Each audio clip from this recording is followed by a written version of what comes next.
हाथ से हमारी उंगलियां काटने की कोशिश करे या हमारी भुजाओं से हमारी हथेली काटने की कोशिश करे, तो किस तरह का कष्ट होगा आपको?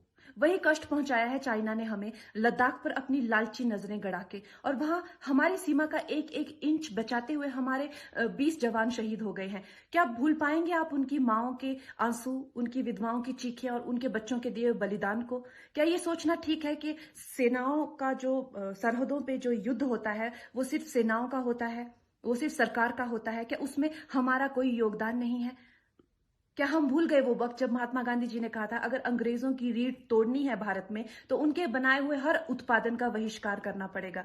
तो क्या ये जरूरी नहीं है कि हम भी इस युद्ध में हिस्सा लें? क्योंकि लद्दाख सिर्फ एक जमीन का टुकड़ा नहीं है, भारत की अस्मिता का एक बहुत बड़ा हिस्सा है, भारत की हथेली है। हम उसे किसी तरह से इस दुश्मनों के उनके गंदे इरादों में सफल नहीं होने दे सकते।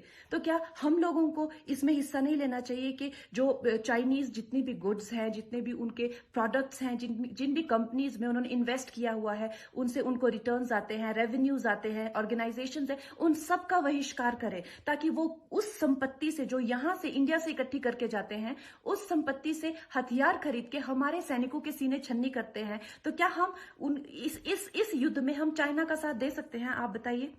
ये क्या हमारा कर्तव्य नहीं है कि हम अपनी सेनाओं का और अपने सरकार का साथ दें? तो हमें प्रतिज्ञा लेते हैं कि हम आत्मनिर्भर बनेंगे और चाइनीज गुड्स को बिल्कुल बॉयकॉट करेंगे और इस युद्ध में हिस्सा लेके भारत को जिताएंगे।